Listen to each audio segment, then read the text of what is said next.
तो ब्रिटिशर्स आए थे, ये क्या थे, कंपनी आई थी, एक ना कंपनी आई थी यहाँ पे जो हमें रूल आउट कर रही थी।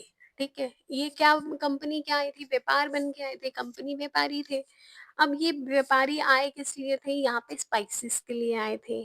ठीक है, यहाँ पे मसालों के लिए मैं बोल रही हूँ, जैसे स्पाइसेस हो गए, यहाँ की अलग अलग चीज़ों के बारे में, यहाँ के हैंड क्राफ्ट्स के बारे में, इन सब के चीज़ों के बारे में आपको पता है ना। हमारी इंडिया में हर चीज़ मिल सकती है, हर चीज़। आपको इलायची स्पाइसेस इतने ज़्यादा मिलेंगे, हर मौसम है, मौसम मानसून से हल्दी है। पर वेस्ट में चले जाओ, वहाँ पे बहुत ठंड होती है, और ठंड की वजह से क्या होता है, वहाँ पे इतनी वेजिटेशन नहीं है, एग्रीकल्चर इकोनॉमी उस टाइम पे इतनी नहीं थी। यहाँ पे क्या था, एग्रीकल्चर पे ही सारे डिपेंडेंट थे, एग्रीकल्चर से ही सब खाते थे, पीते थे, अपने आप को सेटल डाउन करते थे। The Britisher came to India in 1600 as a traders in the form of the East India Company, which has the exclusive rights of trading. इनको एक्सक्लूसिव राइट्स मिले थे कि आप इंडिया में जाके ट्रेड कर सकते हो। ये किसके अंडर मिले थे, अंडर द चार्टर। वहाँ का एक चार्टर, ब्रिटिशर्स का एक चार्टर, यूके का एक चार्टर, जिसे ग्रांट किसने किया था, क्वीन एलिजाबेथ वन इन 1765। 1600 में आए, और 1765 165 ईयर्स तक। इन 1765 में क्या हुआ, company which till now had a purely trading function obtain the diwani. अब दीवानी क्या होता है, अब इनको ना पूरा राइट मिल गया। ठीक है, कि फंक्शन ट्रेड करने का, तो उसमें आ गया एक दीवानी वर्ड। ठीक है, दीवानी क्या है, जिन पे दीवानी वो चीज़ है जहाँ पे आपको राइट्स मिलते हैं ओवर रेवेन्यू और सिविल जस्टिस। रेवेन्यू पे और सिविल जस्टिस पे आपको राइट मिल गया। जब आप ऐसे भी देख लो, जब आप किसी को अपने घर के बारे में, या फिर अपनी पैसों के बारे में, या अपने जस्टिस का बोल देते हो ना कि भाई तुम डिसाइड करो क्या करना है, हम तुम्हें सुप्रीम पावर बनाते हैं, हम तुम्हें सुप्रीम बनाते हैं। तो वो कभी कभी इंसान ना आपका गलत फायदा उठाने लगता है। हालाँकि आपकी इंटेंशंस गलत नहीं होती है, बट सामने वाले की ही इंटेंशंस गलत होती हैं। सामने वाला ही गलत, और वो जब गलत करता है ना, तो ऐसा लगता है कि बहुत लोग गलत कर रहे हैं, तो हम बिलीव नहीं कर पाते। तो वही चीज़ हुआ, इन्होंने इतना हम पे ट्रस्ट बनाया। आप किसी को भी ईज़िली सब कुछ नहीं बताते हो। वो पहले आप पे ट्रस्ट बिल्ड करता है। जब वो ट्रस्ट बिल्ड हो जाता है, तो फिर आप उसको बताते हो कि हाँ भाई, ऐसे नहीं ऐसे है, वैसे नहीं वैसे है। तो वो ट्रस्ट बिल्ड करना ही जो है, जो ट्रस्ट बिल्ड किया किसने, ब्रिटिशर्स ने किया।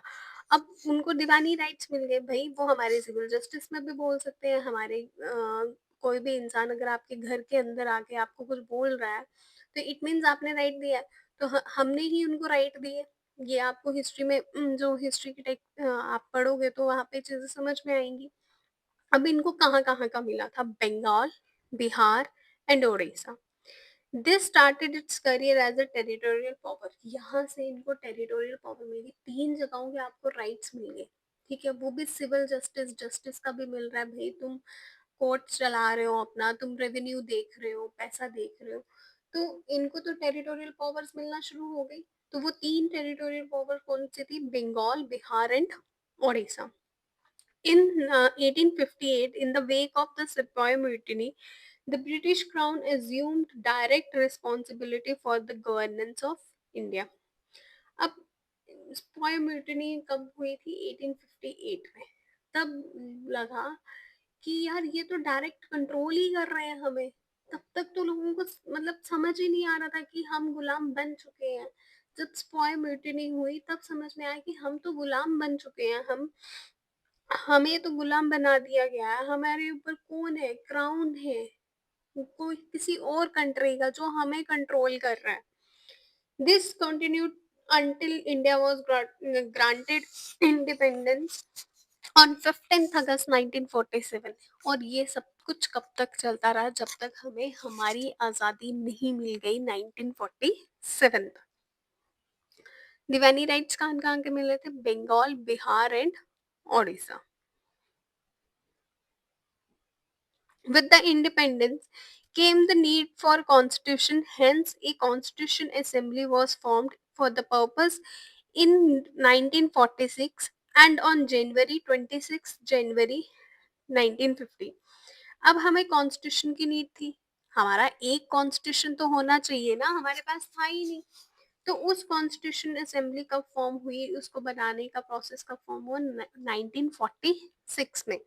और ये कंप्लीट हमें कब मिला, 26 जनवरी 1950, जिस दिन हम रिपब्लिक डे मनाते हैं। However, various features of the Indian Constitution and the polity have their roots in British rule.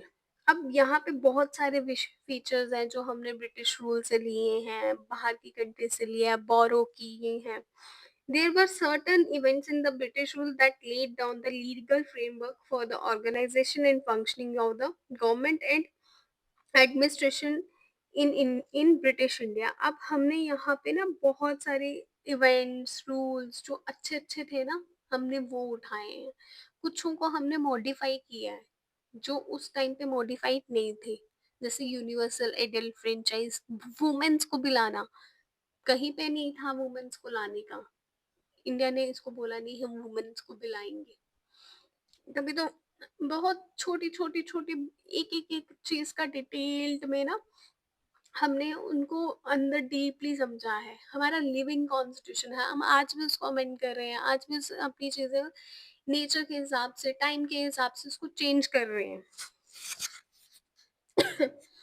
These events have greatly influenced our constitution and polity. ये बहुत इन्फ्लुएंस करता है। जैसे दो क्रोनिकल ऑर्डर में हम पढ़ेंगे, पहला कंपनी रूल जो 1773 से लेके 1858 तक चला, ठीक है, जहाँ पे कंपनी रूल चल रहा है, और क्राउन रूल ये 1858 से लेके 1947 तक था। ये दो रूल्स जो हैं यहाँ पे चले हैं। पहले हम पढ़ेंगे अब कंपनी रूल के बारे में। कंपनी रूल है क्या? कंपनी रूल के अंदर पहले आते हैं regulating acts. Regulating act 1773, this act was of great constitutional importance. इसकी बहुत ज्यादा इम्पोर्टेंस है, यहाँ से ही एक्ट्स बनना शुरू हो गए। पहला एक्ट आया था, इसमें क्या था, ये एक तो फर्स्ट स्टेप था, किसकी तरफ से, गवर्नमेंट की तरफ से। यहाँ पे लिखा ना, it was the first step taken by the British government and control and regulate the affairs of the East India Company. अब ये क्या कर रहा था, ब्रिटिश गवर्नमेंट की तरफ से स्टेप लिया गया था कि ये कंट्रोल और रेगुलेट करेंगे, अफेयर्स करेंगे। ईस्ट इंडिया कंपनी जो है वो इंडिया में कंट्रोल करेगी, रेगुलेट करेगी चीजों को। ये ब्रिटिश गवर्नमेंट ने किसको बोला था, ईस्ट इंडिया कंपनी को। ईस्ट इंडिया कंपनी किसको रेगुलेट करेगी, कंट्रोल करेगी, इंडिया को कंट्रोल करेगी, ठीक है। It is recognised for the first time, लिखा है फॉर द फर्स्ट टाइम, ये फर्स्ट रिकॉग्निशन थी पॉलिटिकल एंड एडमिनिस्ट्रेशन फंक्शंस में कंपनी की। पहली बार रिकॉग्निशन कब मिली थी, रेगुलेटिंग एक्ट 1773 में, जब एडमिनिस्ट्रेटिव फंक्शंस ये कंपनी वो करेगी, रूल करेगी। It led the foundation of central administration in India, इसने ही सेंट्रल एडमिनिस्ट्रेशन की फाउंडेशन बनाई थी। अब कोई क्वेश्चन पूछ ले, सेंट्रल एडमिनिस्ट्रेशन की फाउंडेशन कहाँ से आई थी, तो वो फाउंडेशन आई थी रेगुलेटिंग एक्ट 1773। जो मैं बोल रही हूँ ना, इसे आप नोट डाउन भी साथ साथ में करते जाओ। जैसे मैं क्वेश्चन आ सकता है कि फर्स्ट टाइम रिकॉग्निशन कब मिली थी पॉलिटिकल एंड एडमिनिस्ट्रेटिव फंक्शंस की कंपनी में, तो कौन से एक्ट के थ्रू मिले थी, रेगुलेटिंग एक्ट 1773। अब फीचर्स क्या है, the feature of this act were as follow. It designated the governor of Bengal as the Governor General of Bengal. जो गवर्नर था बंगाल का उसे ही क्या कहा जाता था, गवर्नर जनरल ऑफ बंगाल। ये याद रखना, जो गवर्नर था उसे ही क्या कहा जाता था, governor general of Bengal. Governor of Bengal as the governor general of Bengal. And क्या क्रिएट किया था, executive council of 4 members, 4 members की एग्जीक्यूटिव काउंसिल को बनाया था। The first such governor general was Lord Warren Hasting. First governor general कौन थे? Warren Hasting. अब पूछ सकते हैं, who is the first governor general of Bengal? Lord Warren Hasting. Who is the first governor of Bengal? Lord Warren Hasting. क्या create किया था? Executive council. क्या क्रिएट किया था? Executive council. कितने मेंबर्स थे? 4 मेंबर्स थे। कितने मेंबर्स थे? 4 मेंबर्स थे। मैं बार बार इसलिए बोल रही हूँ कि जितनी बार आप सुनोगे आपको उतनी जल्दी याद होगा। Sorry. It made the governors of Bombay and Madras presidency subordinate to the Governor General of Bengal. अब ये जो गवर्नर्स थे बॉम्बे और मद्रास के, इन्होंने क्या किया? प्रेसिडेंसीज बनाई थी और सबॉर्डिनेट किसको किया था? गवर्नर जनरल ऑफ बंगाल को। अब इनको कौन सा गवर्नर जनरल ऑफ बंगाल को कौन सबॉर्डिनेट कर रहा था? बॉम्बे एंड मद्रास। बंगाल को कौन कर रहा था? Bombay and Madras. who is the who was the subordinate of uh, subordinate governor general of Bengal? Governor of Bombay and governor of Madras. Governor of Bombay and governor of Madras. Unlike earlier when the three presidencies were independent of one another, पहले ये जो 3 presidency थी ये independent थी एक दूसरे पे, but अब इंडिपेंडेंट हो गई। It provided for the establishment of Supreme Court at Calcutta in 1774, comprising one Chief Justice and 3 judges. अच्छा, आप कोई पूछे कि सुप्रीम कोर्ट कब स्टैब्लिश हुआ था, तो वो कब हुआ था? 1774 में। न्यू दिल्ली में नहीं हुआ था। कहाँ पे हुआ था? कलकत्ता में। क्यों? गवर्नर जनरल कहाँ पे था? बंगाल। कलकत्ता कहाँ पे है? बंगाल। तो वहां पे बनाया गया था। ठीक है। कब एस्टेब्लिशमेंट कब हुई थी सुप्रीम कोर्ट की कलकत्ता में? 1774। कब हुई थी कलकत्ता में एस्टेब्लिशमेंट? 1774 में। और क्या था? एक तब भी एक चीफ जस्टिस था, यहाँ पे लिखा हुआ है 1 चीफ जस्टिस एंड 3 अदर जजेस। और कितने जजेस थे? 3 और जजेस थे। It prohibited the servants of the company engaging in any private trade and accepting presents or bribes from the natives. देखो, आज भी मना किया जाता है। अगर आप कल को गवर्नमेंट एम्प्लॉय लगते हो तो आपके पास कोई प्राइवेट ट्रेड नहीं होना चाहिए। आप कोई ब्राइब नहीं ले सकते हो, कोई गिफ्ट्स नहीं ले सकते हो किसी से। ठीक है। ये आज भी रूल्स हैं। तो ये कब कब मना किया गया था? कब प्रोहिबिशन में आया था? Regulating act of 1773। Don't worry, इस एक्ट को करने के बाद मैं एक बारी दोबारा से क्वेश्चंस पूछूंगी ताकि जो भी मैंने इसमें अंडरलाइन किया है वो ध्यान में रहे। एक क्विक रिकैप हो जाएगा फटाफट से। ठीक है। It strengthened the control of the British government over the company by requiring the court of directors. अब इसने क्या किया? स्ट्रेंथन किया ब्रिटिश गवर्नमेंट को। कंपनी ने किसको स्ट्रेंथन किया? ब्रिटिश गवर्नमेंट को। ब्रिटिश गवर्नमेंट वहां से किसको कंट्रोल कर रही थी? वहां पे इन कंपनी को क्या चाहिए थे? कोर्ट ऑफ डायरेक्टर्स जो गवर्न करे पूरी कंपनी को। एंड और उसकी रिपोर्ट किस किस की जाती थी ब्रिटिश गवर्नमेंट के पास? किस चीज की जाती थी? रेवेन्यू के बारे में, सिविल, मिलिट्री अफेयर्स, जो भी है यहाँ पे इंडिया में। जब आपके पैसे के बारे में पता है, आपकी सिक्योरिटी के बारे में लोगों को पता लग रहा है, आपके सिविल्स के बारे में पता लग रहा है, सिविल लोगों के बारे में पता लग रहा है, हर चीज ही तो पता लग रही है। मिलिट्री उनके कंट्रोल में, पैसा उनके कंट्रोल में, जस्टिस उनके कंट्रोल में, तो हमारे पास रहा ही क्या? ठीक है ना। Report on revenue, civil and military affairs. एक फटाफट से क्विक रिकैप कर लेते हैं रेगुलेटिंग एक्ट का। फर्स्ट स्टेप था गवर्नमेंट का जो कंट्रोल कर रहा था, रेगुलेट कर रहा था affairs of east India company.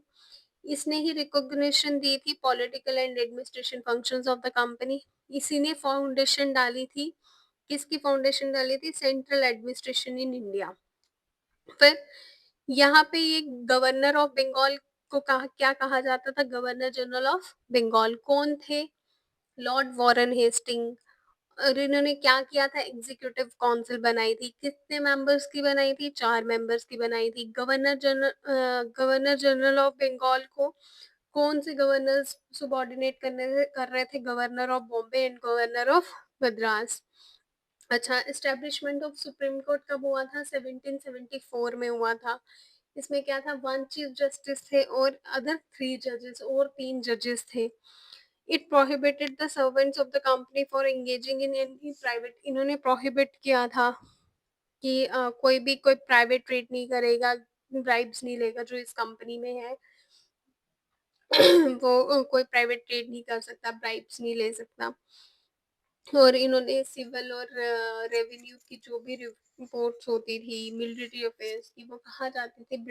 Britishers के पास, ब्रिटिश गवर्नमेंट के पास जाती थी।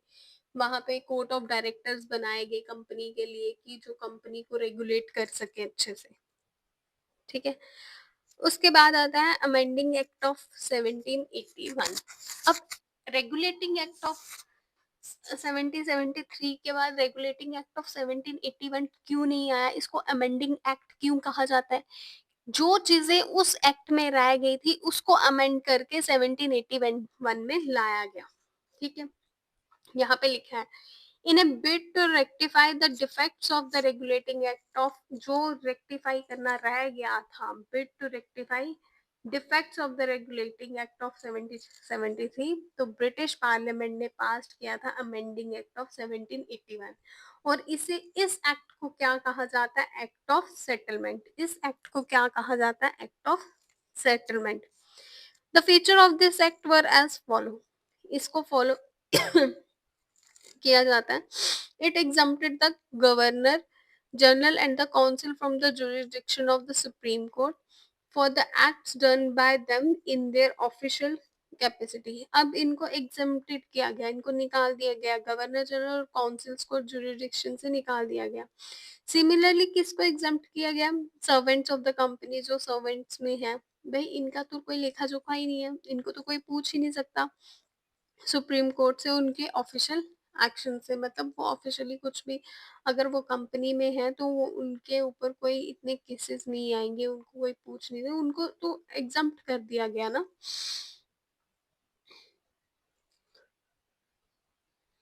इट एक्सक्लूडेड, अब किसको एक्सक्लूड किया गया? रेवेन्यू मैटर्स को एक्सक्लूड किया कि रेवेन्यू मैटर्स के बारे में उधर बात नहीं होगी। एंड द मैटर कौन से अराइज होंगे? कलेक्शन ऑफ रेवेन्यू, कितना रेवेन्यू कलेक्ट हुआ है। ठीक है, from the jurisdiction of Supreme Court, जो जुरिडिक्शन है सुप्रीम कोर्ट की, उधर से। It provided that the supreme Court to was to have jurisdiction or over all the inhabitant of Calcutta। अब ये किसकी जुरिडिक्शन में आ रहे थे? इनहेबिटेंट किसके? पूरी कैलकाटा के। It also required court of administrate personal law of defendants, Hindus were to be tried according to the Hindus laws. अच्छा, अब ना प्रॉब्लम क्रिएट होने लगी, क्योंकि पहले तो कोई कॉन्स्टिट्यूशन ही नहीं था, उस टाइम पे भी हमारा कोई कॉन्स्टिट्यूशन नहीं था, हिंदूज चलते थे हिंदू होली बुक्स के हिसाब से, मुस्लिम चलते थे मुस्लिम होली बुक्स के हिसाब से। तो ये कंफ्लिक्ट हो गया, तो एक लॉ बनाए गए, बोर्ड्स बनाए गए। आज जो हिंदू लॉ बोर्ड है, ये मुस्लिम लॉ बोर्ड है, वो किसकी बदौलत है? इन्हीं की बदौलत है। इन्होंने ही फसाद की जड़ डाली और इन्होंने क्या किया? Hindus were to be tried to according to Hindu law, Hindu Hindu law की तरफ से चलेंगे और मुस्लिम्स किसकी तरफ से चलेंगे? मोहम्मदन लॉ की तरफ से। It let down the appeals of provisional courts. अब इन्होंने प्रोविजनल कोर्ट्स भी लाए, जहाँ पे कौन बैठेगा? Governor general in council. वहां पे एक हो गया governor general in council, not to the supreme Court, ये सुप्रीम कोर्ट के नहीं होंगे। It empowered the governor general in council to frame regulations for the provincial courts in council. ये इन्होंने empower किसको किया? रेगुलेशन को, प्रोविंशियल कोर्ट्स और काउंसिल्स को। अब आता है नेक्स्ट, फिट्स इंडिया एक्ट 1784। 1784 के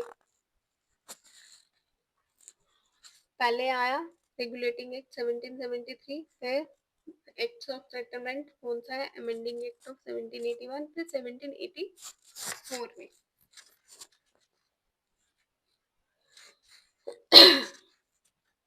अब इसे क्या क्या कहा जाता है? पिट्स इंडिया एक्ट, उसे एक्ट ऑफ सेटलमेंट, अब पिट्स इंडिया एक्ट। अब इसके फीचर्स क्या है? इसने डिस्टिंग्विश किया भाई, कमर्शियल चीजों को अलग रखा और पॉलिटिकल फंक्शंस को अलग किया, ठीक है, कंपनी के अंदर डिस्टिंग्विश एक जगह हौच पौच नहीं किया। It allowed the court of director to manage, अब कोर्ट ऑफ डायरेक्टर्स को अलाउ किया, पहले तो डिस्टिंग्विश किया, फिर अलाउ किया कोर्ट ऑफ डायरेक्टर्स को कि वो कमर्शियल अफेयर्स को संभाले, but create a new body, नई बॉडी उनकी बना दी जिसका नाम था board of control, to manage the political affairs, जो पॉलिटिकल अफेयर्स भी उनके मैनेज करेगी। इस सिस्टम की वजह से क्या आया, dual government, double government I. It empowered the Board of Control to supervise and direct all the operations of the civil and military government or revenues of the British possession in India. इससे empower क्या हुआ कि British possessions हो गई है India में, मतलब Britishers पूरे फैल चुके हैं, अब यहाँ पे ब्रिटिशर्स के अकॉर्डिंग ही चीजें चल रही हैं। Thus, the act was significant two reasons. दो reason थे. First, the company's territory in India were for the first time called British possession in India. ये first time कहा गया ये British possession के लिए.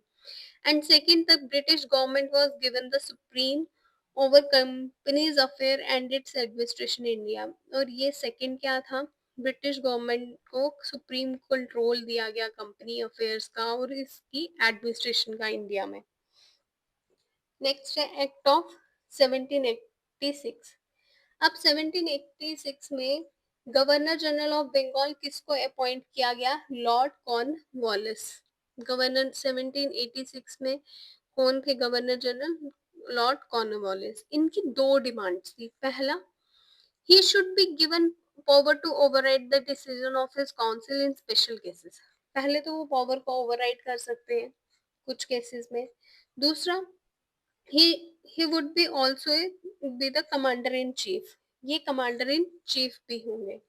Accordingly, the Act of 1786 was enacted to make the both provisions. ये सिर्फ act इसीलिए बनाया गया था कि ये दोनों provisions को add on कर सके, और कोई मतलब नहीं था इसका। Charter act of 1793। The features the feature of this act were as follow। Charter act आ गया 1793 का, इसमें क्या है, हमने अभी ऊपर देखा ना, ये हमारा 86 में अमेंड किया कि ओवरराइड कर सकते पावर्स, तो लॉर्ड कॉर्नवालिस ने क्या किया, अपनी काउंसिल की पावर्स को ओवरराइड किया। All the future governor generals and governors of presidencies, किसको, जो फ्यूचर के गवर्नर जनरल्स आ रहे हैं और गवर्नर्स आ रहे हैं प्रेसिडेंसीज के, it gave the governor general more powers, इन्होंने गवर्नर जनरल्स को ना और ज्यादा power the, control over the government of the subordinate presidencies of Bombay and Madras, की वो और अच्छे से प्रेसिडेंसीज को कंट्रोल कर सके, सबॉर्डिनेट अच्छे से हो सके, कौन कौन सी, बॉम्बे एंड मद्रास।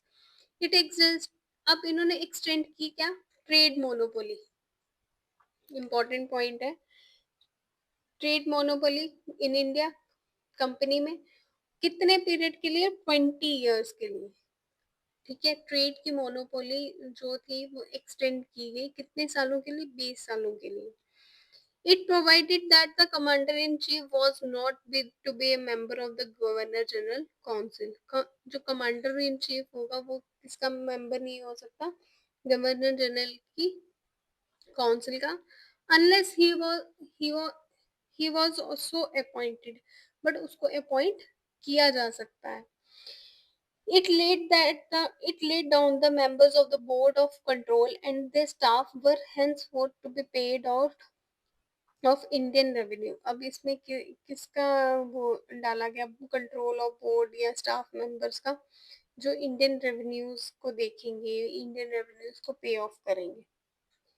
नेक्स्ट आता है चार्टर एक्ट ऑफ 1813। अब 1813 में क्या हुआ, इसके फीचर्स क्या थे, ट्रेड मोनोपोली 20 साल की बड़ी थी, अब एबॉलिश हो गई इंडिया की। यहाँ पे was thrown open to all British merchants, अब भाई एक ही कंपनी कमा रही है, एक ही कंपनी के लोग फायदे में, तो वहां पे जो बाकी ट्रेडर्स बैठे थे उन्होंने भी शोर करना शुरू कर दिया कि भाई हमें भी तो राइट्स दो, हम भी तो ट्रेड कर सके। तो मोनोपोली खत्म हुई और सारे ब्रिटिशर्स जो भी वहां पे यूके में, सॉरी, जितने भी ब्रिटिशर्स थे उन्होंने क्या किया क्या, मतलब सभी ट्रेडर्स के लिए, सिर्फ ईस्ट इंडिया कंपनी के लिए ही नहीं, जितने भी वहां पे और मर्चेंट्स थे वो भी आके ट्रेड कर सकते, ओपन कर दिया। और कंटिन्यू की monopoly over the trade in T and चाय का ट्रेड विथ चाइना। चाइना में सिर्फ कौन करेगा, ईस्ट इंडिया कंपनी करेगी। It asserted the sovereignty of British crown over the company's trade। अब इससे क्या पता लगता था कि आज भी संप्रभुता किसकी है, ब्रिटिश गवर्नमेंट की है, ब्रिटिश क्राउन की है, सॉरी गवर्नमेंट नहीं है यहाँ पे, ब्रिटिश क्राउन की है, जो किसके अंडर आ रही है, सॉरी वो किसको अपने अंडर ले रहा है, कंपनी आज भी उसके अंडर में है, ठीक है, ब्रिटिश क्राउन के अंडर में। It allowed it the Christian missionaries, यहाँ से ही क्रिश्चियन मिशनरीज आई थी। क्रिश्चियन मिशनरीज क्या होते हैं, आप अपना धर्म परिवर्तन करो, ठीक है।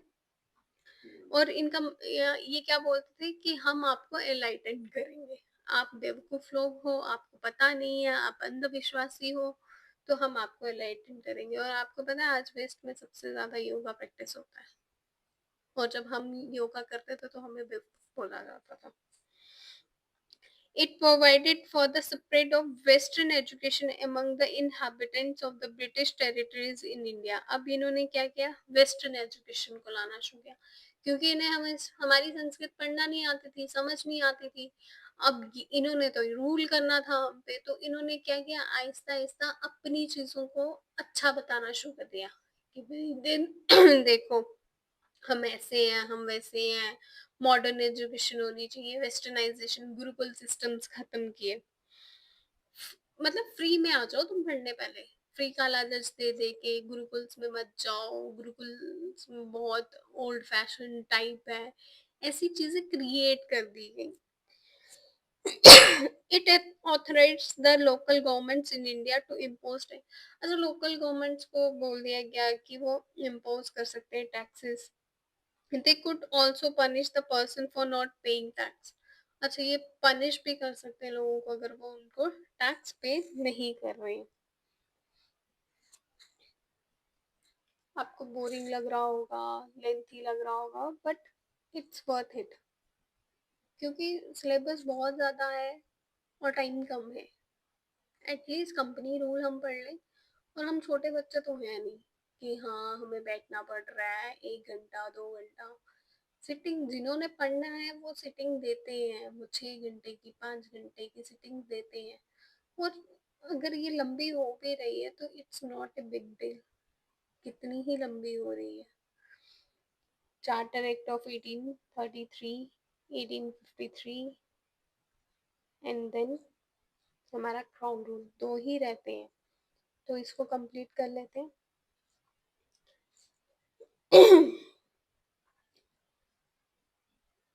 अब चार्टर, अब ये क्या था, फाइनल स्टेप था सेंट्रलाइजेशन होने का ब्रिटिश इंडिया का, ठीक है।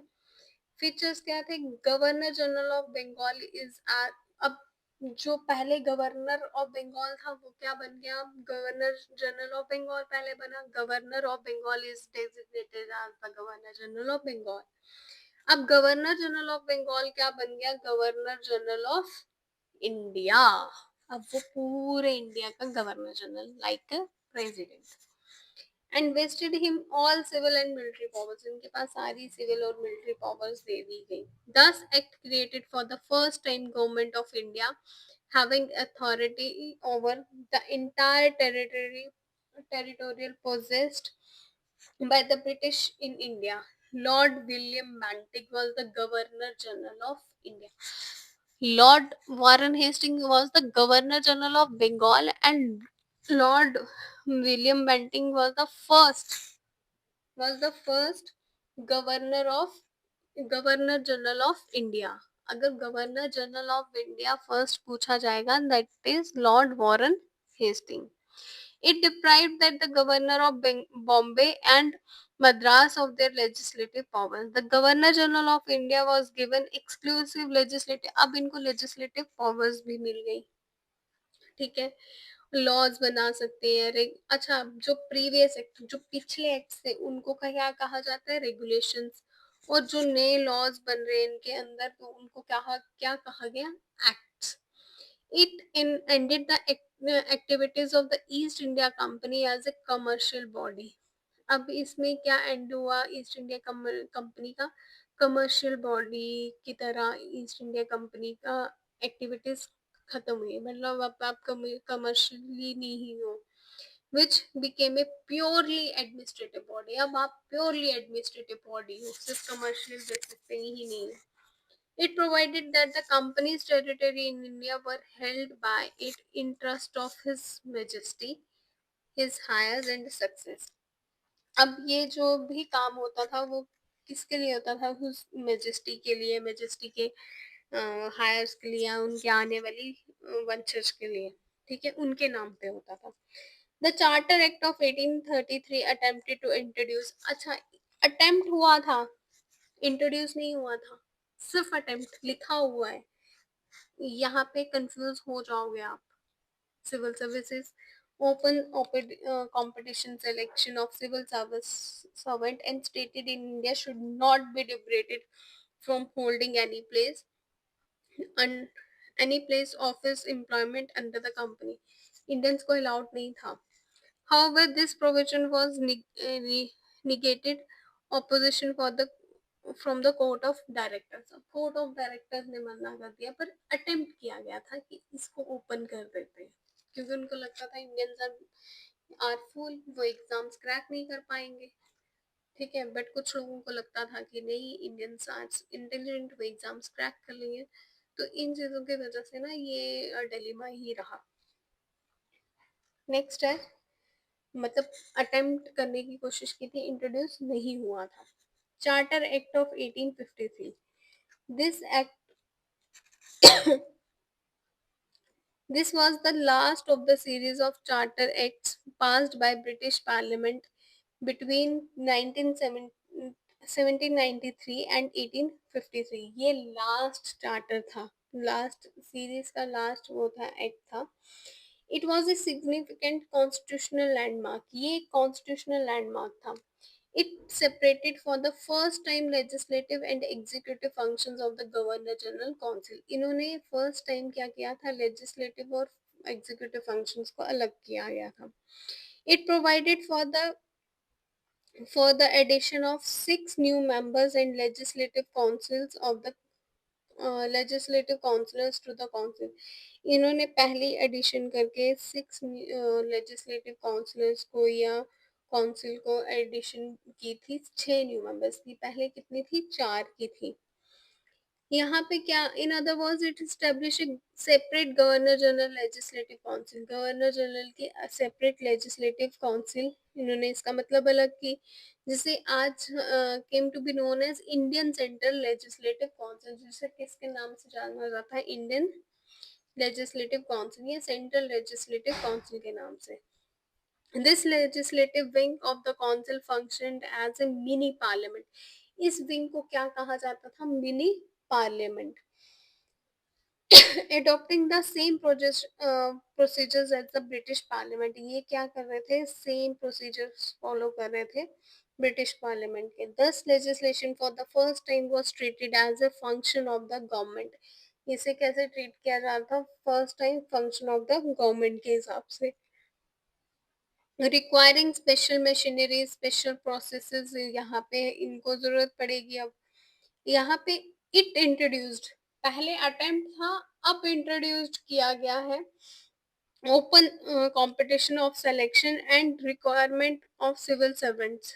की क्या रिक्वायरमेंट है, ओपन कंपटीशन होगा, आप ओपन एग्जाम दोगे, जो एग्जाम क्लियर करेगा वो जाएगा।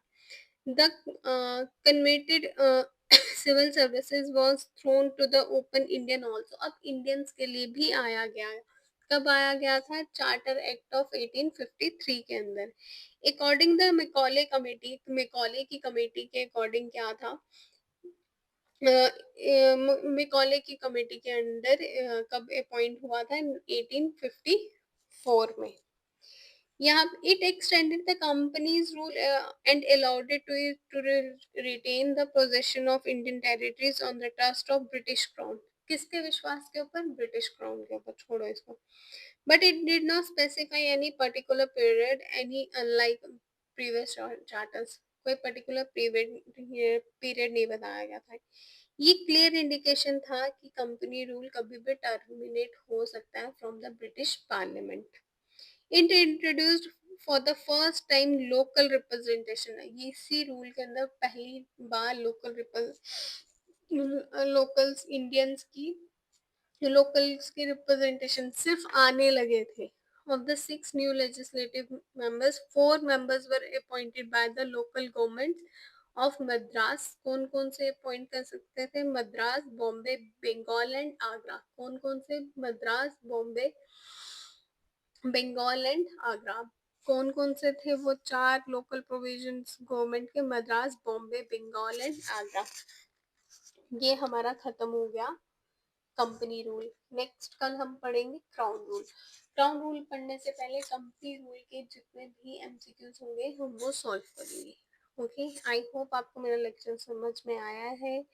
आप इसको देखिए, समझिए, और कुछ भी है, डाउट है, कोई भी बात है तो आप मुझे कमेंट सेक्शन में बता सकते हैं। Thank you very much, bye bye, take care. हिसाब से होगा, ठीक है।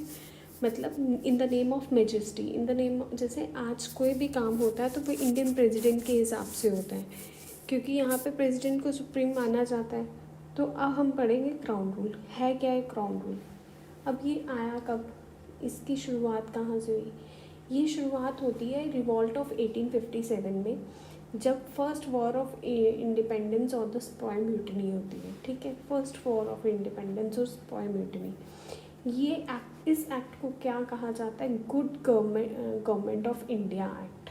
गुड गवर्नमेंट ऑफ इंडिया, मतलब इनका क्या कहने का मतलब था, अब एक अच्छा एक्ट लाया हमने, गुड गवर्नेंस का एक्ट कहा गया उस टाइम पे इसको।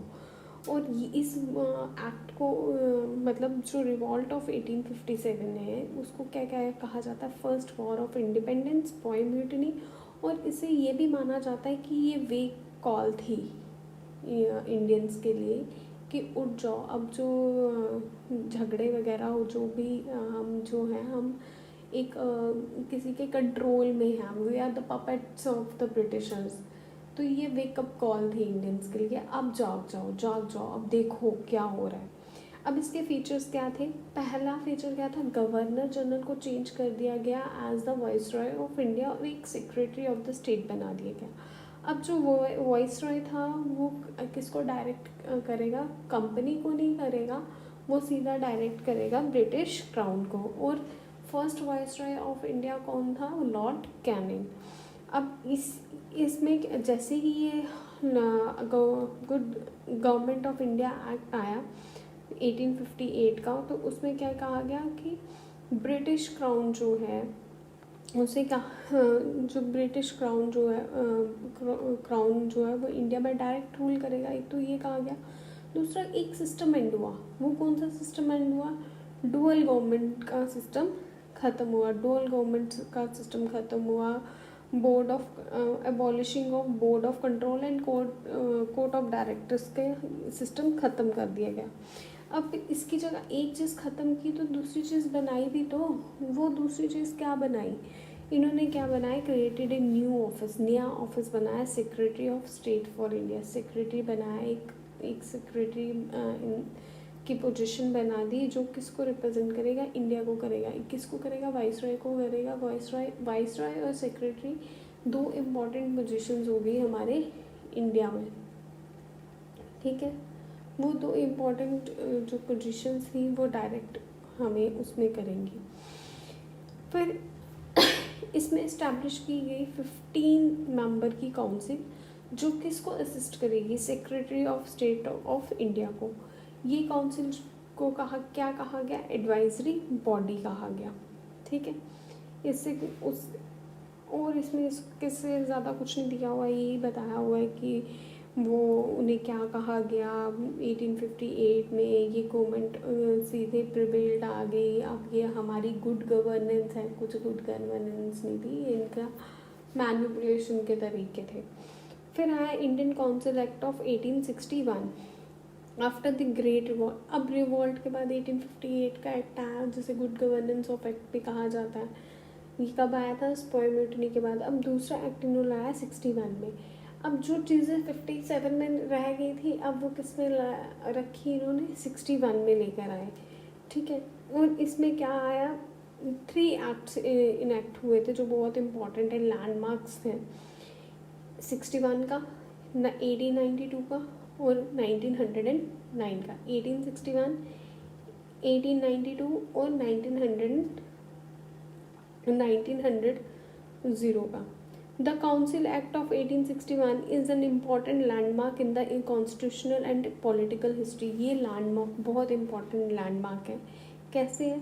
यहाँ पे क्या हुआ? सबसे पहले तो 3 लेजिस्लेटिव जो काउंसिल बनाई गई, लेजिस्लेटिव काउंसिल बनाई गई, उसमें 3 मेंबर्स को चुना गया, 3 इंडियंस को चुना गया।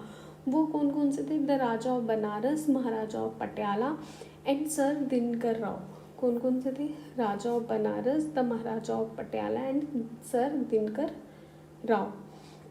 1862 में हुआ। और Lord Canning then the viceroy nominated 3, मतलब इन्होंने 3 नॉमिनेशन के लिए, लॉ मेकिंग प्रोसेस के लिए, एग्जीक्यूटिव इसमें एसोसिएट किया गया, रिप्रेजेंटेशन डाली गई इंडियंस की, ठीक है।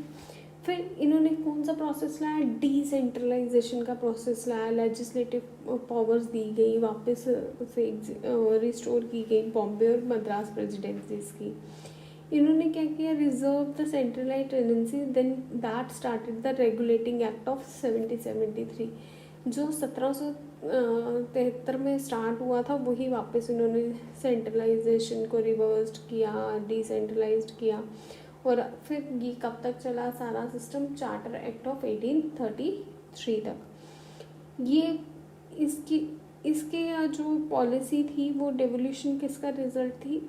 कंप्लीट इंटरनल ऑटोनॉमी, किस पूरी कंप्लीट ऑटोनॉमी किसको दी गई? प्रोविंसेस को दी गई।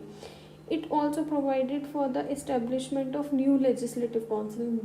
अब न्यू लेजिस्लेटिव काउंसिल्स बनाई गई। कहाँ कहाँ पे? बंगाल, नॉर्थ वेस्टर्न प्रोविजन्स में, पंजाब में। और यहाँ पे क्या ये कब एस्टेब्लिश हुई? बंगाल में कब हुई? 1862 में। नॉर्थ वेस्टर्न प्रोविजन्स में कब हुई? 1886 में। पंजाब में कब हुई? 1897 में। It empowered the viceroy to make rules and orders for the convenient transaction of business and council in the council.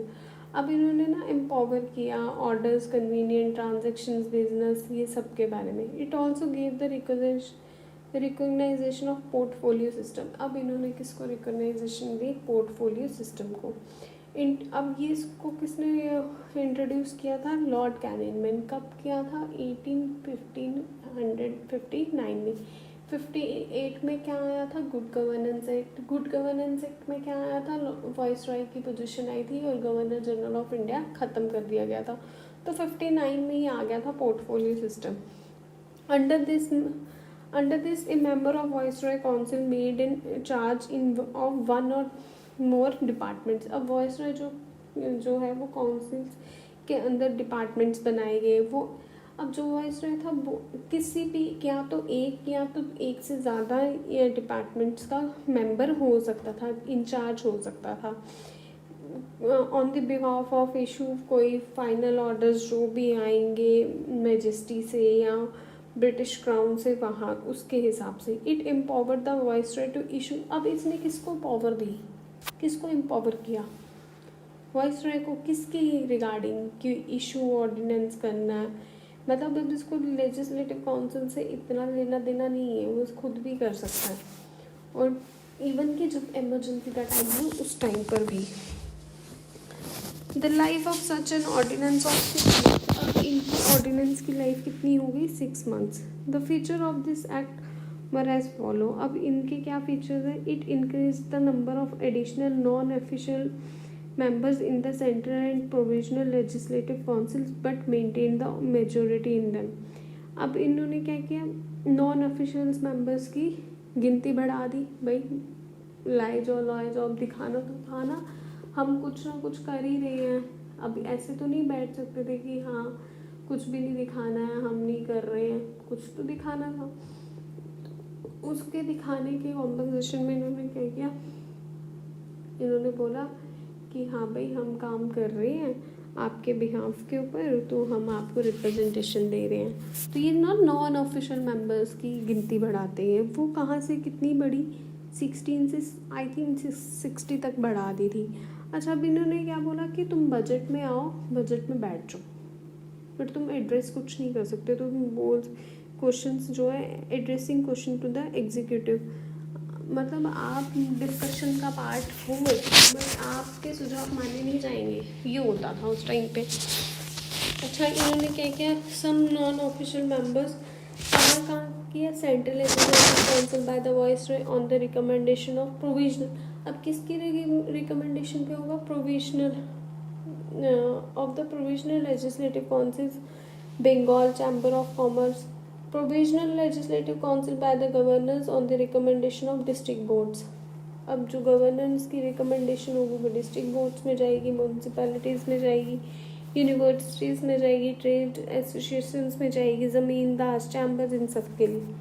The act made a limited and indirect provision for the use of election। अब ये सब क्यों हो रहा था कि election लाएंगे, elections को हम इंट्रोड्यूस करेंगे, और इलेक्शंस जब इंट्रोड्यूस होंगी तो हम बोलेंगे भाई हमने तो इंडियंस को भी बिठाया था, तो कल्प्रिट कौन बना, इंडियंस कौन बने, मतलब ये विक्टिम कार्ड प्ले करते थे। फिर आता है अगला एक्ट, इंडियन काउंसिल एक्ट 1909। इस एक्ट को बोला जाता है मॉर्ले मिंटो रिफॉर्म। इसे मॉर्ले मिंटो रिफॉर्म क्यों बोला जाता है, जो लॉर्ड मॉर्ले थे वो क्या थे, सेक्रेटरी ऑफ स्टेट थे, और लॉर्ड मिंटो क्या थे, वो वाइसरॉय ऑफ इंडिया थे। अब ये मैंने बोला ना, और नॉन ऑफिशियल्स की गिनती बढ़ा रहे थे, वो कितने से पहुंच गई, 16 to 60 में पहुंच गई, 16 से सीधे 60 पे पहुंच गई। अब यहाँ पे क्या था, मतलब इसमें ना फर्स्ट टाइम जो था वाइसराय एंड गवर्नेंस जो को इन एसोसिएट कौन करेंगे, इंडियंस एसोसिएट कर सकते हैं। और फर्स्ट किसने किया था, सत्येंद्र प्रसाद सेनाग ने, जिन्होंने वाइसराय की एग्जीक्यूटिव काउंसिल को ज्वाइन किया था। और ये कौन थे, he was appointed as the law member. इनको अपॉइंट क्या किया गया था, लॉ मेंबर। यही एक 1909 में ही सेपरेट कम्युनलिज्म आया था, सेपरेट इलेक्टोरेट आया था। कम्युनलिज्म रिप्रेजेंटेशन, भाई मुस्लिम को मुस्लिम ही रिप्रेजेंट करेगा, लीडर रिप्रेजेंट करेगा, और हिंदू को हिंदू ही रिप्रेजेंट करेगा। यहाँ से ही सेपरेट कर दिया गया था हिंदू मुसलमानवाद, इन्होंने ही शुरू किया था। और इन्हें क्या कहा जाता है, फादर ऑफ कम्युनल इलेक्टोरेट। किसको कहा जाता है, लॉर्ड मिंटो को। याद रखना, पूछ सकते हैं, फादर ऑफ कम्युनल इलेक्टोरेट कौन है, Lord Minto. It also provided for the separate representation of, अब से सेपरेट रिप्रेजेंटेशन हर एक की होने लगी, corporation, chamber of commerce, universities and जमींदार। इट वॉज लाइक किसी के कंधे पे बंदूक रख के चलाना। सामने इलेक्शंस इंट्रोड्यूस करनी थी कि भाई देखो तुम्हारे रिप्रेजेंटेटिव। अब वो राजा महाराजा वाला टाइम तो ख़त्म हो गया था, अब राजा महाराजा तो नहीं है, लोग पढ़ने लगे थे। इन्होंने मैकॉले ने जब एजुकेशन सिस्टम लाया, एजुकेशन में मिशनरीज आने लगी, तो इंडियंस ने इंग्लिश भी पढ़ना शुरू की। तो जब इंग्लिश पढ़ना शुरू की, वो उस एजुकेशन सिस्टम को एडॉप्ट करना शुरू किया। अब इन्होंने बोला अच्छा भाई अब तुम्हें हम फेस ऑफ रख देते, पर बैक ऑफ द माइंड काम कौन करेंगे, हम लोग करेंगे, ठीक है ना। कभी होता है ना, दो बच्चे होते हैं, मतलब 2 या 3 बच्चे होते हैं, उनमें से एक बड़ा शरारती होता है, वो शरारती प्लस चालाक होता है। वो क्या करता है, शरारत खुद कर देता है, नाम उन 2 बच्चों का छुड़ा देता है। बस वही सिस्टम ये कर रहे थे, काम दिख कोई और रहा था, but back of the mind काम कौन कर रहे थे, ब्रिटिशर्स कर रहे थे, ब्रिटिश क्राउन कर रहा था, ठीक है।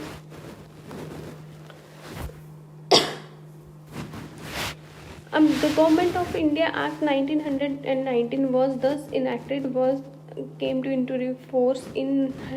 अब ये जो एक्ट था, इनैक्ट तो 1919 में हुआ था, फोर्स में कब आया, 1921 में। इस एक्ट को क्या कहा जाता है, मॉन्टेग्यू चेम्सफोर्ड रिफॉर्म। पहला वाला मॉर्ले मिंटो, इस बारी मॉन्टेग्यू कौन थे, सेक्रेटरी ऑफ स्टेट थे। लॉर्ड चेम्सफोर्ड कौन थे, वाइसरॉय ऑफ इंडिया थे। The feature of this act were as follow. ये फीचर क्या थे? It relax the central control over the provinces by demarcating. अब इन्होंने क्या किया, अलग कर दिया, सेंटर को अलग किया और प्रोविजनल सब्जेक्ट्स को अलग कर दिया, दोनों को अलग अलग किया। The centre and provisional legislature were authorised to make laws on their respective list. मतलब अपने अपने सब्जेक्ट्स बना दिए, अब तुम अपने अपने सब्जेक्ट्स के हिसाब से लिस्ट बनाओगे। However the structure of government continued to be centralized and unitary। अब ये जो स्ट्रक्चर ऑफ गवर्नमेंट था ये क्या हुआ, सेंट्रलाइज्ड हुआ और इनकी क्या आई, यूनिटरी आई। It further divided the provincial subjects into two parts, दो पार्ट्स में हुआ, ट्रांसफर्ड एंड रिजर्व्ड। कौन कौन सी, ट्रांसफर्ड और रिजर्व्ड में हुआ। Transferred subjects to be administrated by governor. अब ट्रांसफर सब्जेक्ट्स को कौन देखेगा, governor with the aid of minister, जो रिस्पॉन्सिबल होंगे लेजिस्लेटिव काउंसिल को। और रिजर्व सब्जेक्ट्स को कौन देखेगा, गवर्नर, और वो उसकी कौन सी काउंसिल होगी, एग्जीक्यूटिव काउंसिल होगी। पहले की जो ट्रांसफर्ड की उनकी लेजिस्लेटिव और इनकी कौन होगी, एग्जीक्यूटिव काउंसिल होगी। Without being the responsible to, अब कोई रिस्पॉन्सिबल नहीं है लेजिस्लेटिव काउंसिल के हिसाब से। This dual scheme of government was known as dyarchy. अब इस स्कीम को क्या कहा गया, डायरकी। अब ये डायरकी का वर्ड कहाँ से लिया गया, ग्रीक से। डायक का मतलब है आर्की मीन्स डबल रूल। अब क्या लगने लगे, डबल रूल लगने लगे, और ये जो रूल था वो अनसक्सेसफुल रहा। फिर उन्होंने फर्स्ट टाइम किसको इंट्रोड्यूस किया, बाय कैमरलिज्म को, डायरेक्ट इलेक्शंस, ठीक है। उसकी नींव कहाँ से पड़ी, सेपरेट कम्युनलिज्म वगैरह से पड़ी। 1909 में रिप्रेजेंटेशन शुरू कर दी, ठीक है। कितने चालाक थे ये, बेस बनाते थे पहले ना, अपना बेस बनाना शुरू कर देते थे। It Thus, the Legislative Council was replaced by bicameralism consisting of Upper House, Council of State and Lower House Legislative Assembly। इन्होंने जो बायकैमरलिज्म में दो हाउसेस बना दिए, कि अपर हाउस जिसे काउंसिल ऑफ स्टेट कहा जाता है एंड लोअर हाउस जिसे क्या कहा जाता है, लेजिस्लेटिव असेंबली। अब दोनों जो हाउसेस थे वहाँ पे जो लोग आएंगे वो कहाँ से इलेक्ट होकर आएंगे, by direct elections. It required that the 3 of 6 members of Viceroy Executive Council, अब 6 में से जो 3 members थे वो कौन से होंगे, Viceroy Executive Council के, other than the commander in chief. बाकी किसके होंगे, कमांडर इन चीफ से होंगे। बट टू बी इंडियन, ये कौन होंगे, इंडियंस होंगे। It extended the principle of, अब पहले हिंदू मुस्लिम किया, अब सेपरेट कम्युनलिज्म को और एक्सटेंड कहाँ से कर दिया, सिक्स से कर दिया, इंडियन से कर दिया, इंडियन क्रिश्चियंस, एंग्लो इंडियंस और यूरोपियंस तक कर दिया। Franchise limited to people on the basis of, अच्छा अब वोट कौन डाल सकता है, सिर्फ वही डाल सकते हैं जिनके पास प्रॉपर्टी है, टैक्स है, या जो कुछ थोड़े बहुत पढ़े लिखे।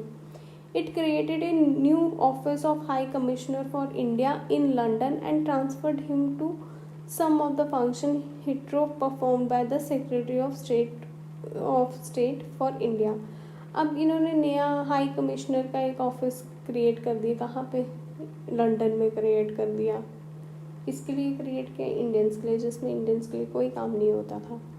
वो ट्रांसफ़र किए गए हिटेरो परफॉर्म्ड बाय द सेक्रेटरी, जो सेक्रेटरी ऑफ द स्टेट होता था ना, वो वहाँ पे काम वो भेजता था कि यहाँ पे ऐसा हो रहा है, रिपोर्ट्स भेजना, फंक्शंस वगैरह वहाँ से डिसाइड होने लगे। It provide for the establishment of public service commission. अब इन्होंने किसको इस्टेब्लिश किया था, पब्लिक सर्विस कमीशन को, और सेंट्रल पब्लिक सर्विस कमीशन को भी सेटअप किया गया। वो कब किया गया, 1926 में, फॉर रिक्रूटिंग सिविल सर्वेंट्स। अब इन्होंने सिविल सर्वेंट्स में भी इंडियंस को लाना शुरू किया। It separated for the first time provisional, अच्छा अब प्रोविजनल बजट से अलग निकलेंगे, और कहाँ किससे अलग किया गया, सेंट्रल बजट से। Legislative to enact their budgets, अब इनके लिए अलग से प्रोविजनल लेजिस्लेचर इनेक्ट होगा, सारी वो होगी जिसमें बजट्स आएंगे। It provided for the appointment of statutory commission to improve into and report on its working for 10 years, जिसमें ये काम कितना करेंगे, 10 साल तक का काम करेंगे, for its coming into force. 10 साल के लिए इन्होंने ये सारा सिस्टम सेटअप कर दिया। अब साइमन कमीशन क्या है? इन नवंबर 1927 itself, 2 years बिफोर, 2 साल पहले इस बिफोर से, the British government announce the appointment of 7 statutory commission. एक स्टैट्यूटरी कमीशन बनाया गया 7 मेंबर्स का, under the chairman of sir John Simon. किसकी चेयरमैनशिप के अंडर? सर जॉन साइमन, जो रिपोर्ट करेगा condition of India under its new constitution. नए constitution के अंडर इंडिया की क्या रिपोर्ट है, इंडिया ने क्या ग्रो किया है, क्या इन्होंने कितना हमें लूटा है, हमें तंग किया है, उसके हिसाब से। All the members of the commission were Britishers. अब कमीशन बिठाया है इंडिया के लिए और मेंबर्स कौन है? सारे ब्रिटिशर्स। वाह वाह। अब चोरों को ही बोल दिए कि भाई चोरों को पकड़ो, पुलिस तो ऐसे ही बैठी है, तो कोई करेगा? कुछ नहीं करेगा। The commission submit its report in 1930। So commission ने क्या इसकी रिपोर्ट कब सबमिट की थी? 1930 में। And recommended the abolition of dyarchy. अब इसकी में क्या रिकमेंड किया गया था? पहले तो डायरकी ख़त्म करो, extension of responsible government in provinces, establishment of federation of British India and princely state. अब इन्होंने बोला फेडरेशन ऑफ ब्रिटिश इंडिया करो और प्रिंसली स्टेट्स को इस्टेब्लिश करो, और कंटिन्यू करो कम्युनल इलेक्ट्रॉन और सो ऑन, जो भी चीज़ें चल रही हैं उनको वैसे ही करो। It consider the proposal of commission. The British government conveyed 3 round table conference. उस टाइम पे 3 राउंड के टेबल कॉन्फ्रेंसेज हुई थी with the representative of British government, British India and Indian principal बोल रही सॉरी यार, princely states. On the basis of these submitted consideration, joint select committee बिठाई गई ब्रिटिश पार्लियामेंट में और इन रिकमेंडेशंस को देखा गया, कॉपरेट किया गया, और इसी की चेंजेस किसमें आई थी? Government of India act 1935। अब कम्युनल अवार्ड क्या है? इन अगस्त 1932, Ramsay McDonald, the British prime minister, ये कौन थे? ब्रिटिश प्राइम मिनिस्टर थे। इन्होंने अनाउंस किया था scheme of representation of minorities. Minorities के लिए भाई तुम्हारा पहले हिंदू मुस्लिम और सिख ईसाई करके मन नहीं भरा, तो अब तुम माइनॉरिटीज़ पे आ गए, और उसको क्या कहा गया? Communal award. This the award not only continued separate electorates. अब इन्होंने सेपरेट इलेक्टोरेट बट इसको एक्सटेंड काम किया डिप्रेस्ड क्लास तक, शेड्यूल क्लास तक। Gandhi ji was distress. अब गांधी जी इस चीज़ से बड़े परेशान हुए और उन्होंने इस प्रिंसिपल रिप्रेजेंटेशन डिप्रेस्ड क्लास को overtook fast unto death in Yerwada jail Poona में to get the award modified. अब वो चाहते थे ये पास ना हो, तो उन्होंने क्या किया? अनशन शुरू कर दिया। अनशन कहाँ पे शुरू किया उन्होंने? याद रखना, येडवरा जेल में शुरू किया। कहाँ पे शुरू किया था? येडवरा जेल में शुरू किया था, पूना में। At last there was an agreement between the leader of Congress. अब ये इनका एग्रीमेंट किसमें हुआ था? कांग्रेस के साथ और डिप्रेस्ड क्लास के बीच में, इनके लीडर्स के बीच में। The agreement known as Poona act. इस एक्ट को क्या कहा जाता है? Poona act. Retain the Hindu joint electorate and gave reserve seats to the depressed class. अब ये सीट्स किसको जाने लगी? डिप्रेस्ड क्लास को। अब कल हम पढ़ेंगे गवर्नमेंट ऑफ इंडिया एक्ट 1935, क्योंकि इसमें बहुत इम्पॉर्टेंट चीज़ें हैं जो हम और कल ख़त्म करेंगे। इंडियन एक्ट ऑफ 1947, इसको ख़त्म करके welcome to the mayor classes. I hope you are doing well. आप सब बहुत अच्छे से हो और अपना काम बहुत अच्छे से कर रहे हो। सॉरी। हमने गवर्नमेंट ऑफ इंडिया एक्ट 1919 तक पढ़ लिया, पर हमने साइमन कमीशन के बारे में, कम्युनल अवार्ड क्या है, कहाँ से शुरुआत हुई, इन सब चीज़ों के बारे में हमने पढ़ लिया लास्ट टाइम जो हमने पढ़ा था। फिर उसके बाद हमने क्या किया था? एमसीक्यू सॉल्व किए थे। एमसीक्यूज में आपने देखा होगा कि हमने ना गवर्नमेंट ऑफ इंडिया एक्ट 1935 की भी बात की थी। आज हम उसी को डिटेल में पढ़ेंगे। The act marked a second milestone towards a complete responsibility of the government in India. अब ये सेकंड माइलस्टोन था, ठीक है, कि सेकंड स्टेप था जहाँ पे पूरी रिस्पॉन्सिबिलिटी ये अपनी ले रहे थे। ब्रिटिश बोल रहे थे कि हम यहाँ पे अपनी सरकार बना रहे हैं, हम यहाँ पे इसको डेवलप कर रहे हैं, इंडिया को डेवलप कर रहे हैं, हमारे बिना तो इंडिया डेवलप हो ही नहीं सकता था, इनका ऐसा कहना था। It was lengthy and detailed document having 330 321 sections and 10 schedules।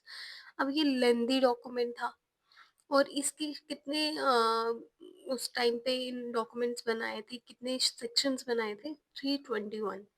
और कितने शेड्यूल्स थे, 10 शेड्यूल्स थे। अब फीचर्स क्या क्या थे, एक तो इस्टेब्लिशमेंट हुई थी ऑल इंडिया फेडरेशन की, प्रिंसली स्टेट्स को एज यूनिट्स माना गया, और पावर्स एक्ट डिवाइड हुई थी किन किन के बीच में, centre and the unit terms कौन से आगे, प्रिंसली स्टेट। तीन लिस्ट थी, एक फेडरल लिस्ट थी फॉर सेंटर, फेडरल में सेंटर, जिसमें 59 आइटम्स थी। प्रोविंशियल लिस्ट थी फॉर प्रोविंसेस, जिसमें 54 आइटम्स को रखा गया था, और एक कॉन्करेंट थी जो दोनों साइड्स पे चलेंगी, ये आज भी है। तो ये प्रोविजन हमने कहाँ से बोरो किया हुआ है, गवर्नमेंट ऑफ इंडिया एक्ट 1935, ठीक है। ये आपको पता लग गया कि आज जो हम ये बात करते हैं स्टेट लिस्ट, सेंट्रल लिस्ट, ये कहाँ से ली गई है, कॉन्करेंट लिस्ट ये कहाँ से ली गई है, गवर्नमेंट ऑफ इंडिया एक्ट 1935। अच्छा, दोनों जो कॉन्करेंट लिस्ट थी उसमें कितनी आइटम्स थी, 36 थी। Residuary powers were given to viceroy. अच्छा, रेजिडरी पावर्स किसको देगी, दे दी गई, वाइसरॉय को दे दी गई। अब federation never come into being a princely states did not join in. अब इन किसने ज्वाइन नहीं किया था, प्रिंसली स्टेट्स ने। प्रिंसली स्टेट्स को लगा ना कि भाई हमारी राजशाही चली गई, अब तो हम किसी के अंडर आ रहे हैं, उनको तो यही फील हो रहा था। इट एबॉलिश डायरकी, इन्होंने क्या खत्म किया था, डायरकी खत्म की थी। और कहाँ पे, प्रोविंसेस में। और इंट्रोड्यूस क्या किया था, प्रोविंशनल ऑटोनॉमी, क्या इंट्रोड्यूस किया गया था, provincial autonomy. The provinces were allowed to act as the autonomous, जो चीज थी एडमिनिस्ट्रेशन की वो डिफाइन की गई थी रिस्पॉन्सिबली। अच्छा, यहाँ पे क्या था, 37 में इन्होंने एक एडवाइस दी थी कि यहाँ पे प्रोविंसेस में गवर्नमेंट आएगी, गवर्नर एक्ट करेंगे, एडवाइस ऑफ मिनिस्टर्स आ जाएगा, रिस्पॉन्सिबल प्रोविंशियल लेजिस्लेचर आएगा। बट केम ये कब कब इसको इफेक्ट में लाया गया, 37 में, 35 में बात हुई, 37 में इफेक्ट में लाया गया। और इसको डिसकंटिन्यू कब किया गया, 1939 में। It provided the adoption of dyarchy at the centre. अब डायरकी कहाँ पे लाई इन्होंने, सेंटर में लाई। और बट डिवाइडेड, और कॉन्सिक्वेंटली फेडरल सब्जेक्ट्स को कहाँ पे किस में डिवाइड किया गया, रिजर्व सब्जेक्ट और ट्रांसफर सब्जेक्ट्स में। However, this provision of the act did not come into operation at all। ये सारे ऑपरेशंस हुए नहीं थे उस टाइम पे, ठीक है। फिर है बाइकैमरलिज्म, इंट्रोड्यूस किया गया था। बाइकैमरलिज्म में क्या है, 11 6 out of 11 provinces, Bengal, Bombay, Bihar, Madras, Assam, united provinces were made bicameral consisting of legislative council and legislative council को क्या कहते हैं, अपर हाउस, और लेजिस्लेटिव असेंबली को क्या कहते हैं, lower house. However, many restrictions were placed on them। बना तो नहीं, इंडियंस को फुल्ली थोड़ी अथॉरिटी दी थी, उनके ऊपर भी बहुत सारी रिस्ट्रिक्शंस इम्पोज की गई थी। भाई क्यों देंगे आपको फुल्ली वो अथॉरिटी, आपके ऊपर भी तो रिस्ट्रिक्शंस लगाएंगे। The further extended the principle of communal representation by providing separate electorate for depressed class, scheduled caste। अच्छा, इन्होंने फिर से कम्युनल रिप्रेजेंटेशन को बढ़ाया। कैसे बढ़ाया, depressed class, schedule caste, womens, labour works तक लेकर गए। फिर इन्होंने council of India establishment act 1858 में जो भी चीजें थी उसको क्या किया, एबॉलिश, खत्म किया। Secretary of the State of India for India was provided with the terms of team of advisory. उस secretary of state for India को क्या दी गई, एक टीम दी गई एडवाइजर्स की. फ्रेंचाइजी को एक्सटेंड किया गया. 10% of total population got the voting right. सिर्फ 10% लोगों को वोटिंग राइट मिला था. एस्टेब्लिशमेंट. आरबीआई कब आया था? 1935 में आया था. Control the currency and credit to the country. आपको पता ही है आरबीआई का क्या काम होता है. ठीक है. वो कब आया था? गवर्नमेंट ऑफ इंडिया 1935 में. It provided the establishment of not only Federal Public Service Commission but also PSCs भी आई थी. जॉइंट PSCs भी आई थी for 2 or more provinces के लिए. It provided the establishment for Federal Court. Federal court भी आया था और इसको सेटअप कब किया गया था? 1937 में. अब है हमारा लास्ट इंडिपेंडेंस एक्ट 1947. अब इंडिपेंडेंस एक्ट में क्या है? फरवरी 20 1947 में क्या होता है? प्राइम मिनिस्टर जो कौन थे? क्लिम्ट एलीट declared the British rule in India was end. कब खत्म होगा? 1930 जून. इन्होंने बोला था 30 जून 1948 तक खत्म हो जाएगा. एंड आफ्टर विच इसके बाद क्या होगी? जो ब्रिटिश पावर्स है वो हमें क्या होंगी? ट्रांसफर की जाएगी. किसको? इंडिया को ट्रांसफर की जाएंगी. बट उससे पहले क्या हुआ? मुस्लिम लीग ने डिमांड रख दी, भाई हमें तो पार्टीशन चाहिए, हमें अलग चाहिए. उनको लगता था अगर हम इनके साथ रहे, इंडियंस के साथ रहे, हिंदूज के साथ रहे, मुस्लिम डोमिनेट हो जाएंगे, ये डोमिनेट हिंदू डोमिनेट करने लगेंगे और फिर से हम गुलाम बन के रह जाएंगे. तो उन्होंने मुस्लिम लीग ने क्या डिमांड की कि हमें इंडिया और पाकिस्तान में डिवाइड कर दो. फिर 3 जून 1947 में गवर्नमेंट ने क्लियर बोला कि अपना अपना कॉन्स्टिट्यूशन बनाओ. ठीक है. अपनी कॉन्स्टिट्यूशन असेंबली बिठाओ. इंडियन कॉन्स्टिट्यूशन असेंबली कब फॉर्म हुई थी? 1946 में. पहले 46 में ही बन गई थी. तो उन मतलब उसके विलिंग जो बनाया था, जो भी कॉन्स्टिट्यूशन उस टाइम पे बनाया था, तो वो अनविलिंगली ब्रिटिशर्स को पसंद नहीं आया. तो ऑन द सेम डे दोबारा से 3 जून 1947 को Lord Mountbatten viceroy of India put fourth the partition plan. उन्होंने क्या रखा? एक पार्टीशन प्लान रखा. The plan was accepted by the Congress and the Muslim league. दोनों ने प्लान मान लिया. अब प्लान रखने का मुद्दा क्या था? प्लान में था क्या? माउंटबेटन प्लान में ऐसा क्या था कि उन्होंने प्लान रखा? उन्होंने रखा था भाई पहले आप कॉन्स्टिट्यूशन बनाओ. ठीक है. उनको लगा अब कॉन्स्टिट्यूशन बनेगा नहीं इनसे, कॉन्स्टिट्यूशन नहीं बनेगा. 1946 से तो हमने बनाना तो शुरू कर ही दिया था. कॉन्स्टिट्यूशन असेंबली तो बैठी ही हुई थी. अब इन्होंने बोला अच्छा ठीक है, आप देखो कौन सी स्टेट किस में जाएगी. माउंटबेटन प्लान का ये था कि ये तो कर नहीं पाएंगे, हम फिर इनको गुलाम बना लेंगे. पर इस बार ऐसा हुआ नहीं था. The plan was. और इफेक्ट कब आया? इनएक्ट कब हुआ? इंडियन इंडिपेंडेंस एक्ट 1947 में. एंडेड हुआ British rule and declare India as an independent.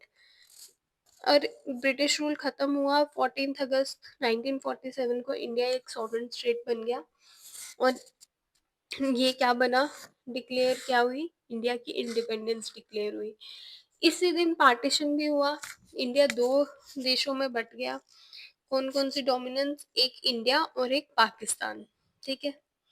अब इसकी राइट टू सीट किसको मिला था? ब्रिटिश कॉमनवेल्थ को. कि ब्रिटिश कॉमनवेल्थ में इंडिया और जो है वो ब्रिटिश कॉमनवेल्थ की तरफ से होगा. एबॉलिश हुआ था. वाइसरॉय को ऑफिस प्रोवाइड की थी. Governor general who appointed the British king on the advice of dominion cabinet. उस टाइम की जो कैबिनेट होगी उसकी एडवाइस पे होगा. His majesty government in Britain was have no responsibility with the respect of government of India और पाकिस्तान. अब जो गवर्नमेंट मेजेस्टी थी, वहाँ की जो क्राउन था, वो कोई भी रिस्पॉन्सिबल नहीं होगा। अब यहाँ पे कौन रिस्पॉन्सिबल होगा? गवर्नमेंट ऑफ इंडिया और Pakistan. It empowered the constitution assembly of both the dominant legislative for their respective territories till the new constitution were drafted and enforced। नया कॉन्स्टिट्यूशन जब तक दोनों डोमिनेंस का नहीं बन जाता, नए ड्राफ्टेड होगा, इन्फोर्स्ड होगा, उस हिसाब से चलेगी। एम्पावर की गया था कॉन्स्टिट्यूशन असेंबली दोनों की, इंडिया और पाकिस्तान की। No act of the British parliament passed after 19 15th August 1947 was extended to either the new dominance unless it extended therefore by a law of the legislature dominant। अब या तो ये act अगर parliament, British parliament में पास नहीं होगा तो ये क्या हो जाता, फिर एक्सटेंड हो जाता। इट एबॉलिश, इसका मतलब है कि कितने लोगों ने कितनी मेहनत की होगी, दिन रात एक करके, खाना पीना सब कुछ छोड़ के, कि ये इस चीज को एक्सटेंड ना हो। मतलब कितना अच्छा हमारा कॉन्स्टिट्यूशन बना है, और हम इसी की धज्जियां उड़ा के रख देते हैं। हम मानते ही नहीं है, हम मानते ही नहीं है चीजों को। हमने रूल्स ब्रेक करने हैं तो करने ही है, बट जो हम रूल्स ब्रेक करते हैं उससे नुकसान किसको हो रहा है? हम ही को हो रहा है। इट एबॉलिश, अच्छा, हाँ, एबॉलिश किया था secretary of state for India, transfer is function to secretary of state for commonwealth affairs. अब इधर कॉमनवेल्थ अफेयर्स को दे दिया, ब्रिटिश जो ने सेक्रेटरी रखते थे इंडिया के लिए, अब वो कॉमनवेल्थ को दे दी गई थी। proclaimed the lapse of British paramountcy over the Indian princely states and treaty relation with tribal areas from 15th अगस्त। अब कब से हमारे पड़ोसी देश से हमारा वो करना शुरू कर दिया? 15th अगस्त 1947 से। प्रिंसली स्टेट्स या तो इंडिया को ज्वाइन करेंगे या फिर पाकिस्तान को ज्वाइन करेंगे, या तो इंडिपेंडेंट रहेंगे। हमें आज इकट्ठे करने के लिए सबसे बड़ा हाथ डॉक्टर सॉरी सरदार वल्लभ भाई पटेल का है, वो डॉक्टर नहीं थे। आई एम सो सॉरी, मेरे मुंह से निकल गया। It provide the governance for each dominance. अब ये कहाँ से हमने जो भी चीज गवर्नेंस की उठाई थी, वो कहाँ से उठाई थी? गवर्नमेंट ऑफ इंडिया एक्ट 1945 से टिल नाउ उसको फ्रेम किया। आज तक हम उन चीजों को मानते हैं, जैसे lower house, upper house, by cameralism, cameralism, RBI आज भी है ना। It deprived the British monarch of his right to vote, bills asked for reservation, certain bills इनको approve किया गया था, power assent to any bill on his majesty। आज मेरी थोड़ी तबीयत नहीं ठीक है, इसलिए वीडियो मुझे नहीं लगता इतने अच्छे से बन रही है। आई होप आपको मैं कोशिश जो कर रही समझाने की आपको समझ आ रही है, नहीं तो हम दोबारा एक वीडियो लेक्चर शूट कर लेंगे। अगर आप मुझे बोलते हो तो आप कमेंट सेक्शन में मुझे बता सकते हो। It designated the governor general of India and the provisional governance constitutional nominal heads of the state there were made act of the. अच्छा, अब काउंसिल ऑफ मिनिस्टर्स बनाए गए, ठीक है। गवर्नर जनरल ऑफ इंडिया को, गवर्नर्स को nominal head बनाया गया। It drop the title of emperor of India. Emperor of India का टाइटल ड्रॉप आउट करके क्या बनाया?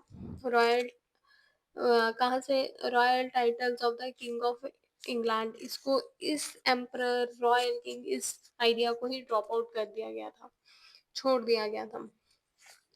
डिसकंटिन्यू किया गया था सिविल सर्विसेज और reservation of post of secretary of state for India. Appointments को रोका गया था। The member of civil services appointed before 1947, 15th अगस्त 1947 से जो भी सिविल सर्विसेज के लिए अपॉइंट किए गए थे उनको डिसकंटिन्यू किया गया था।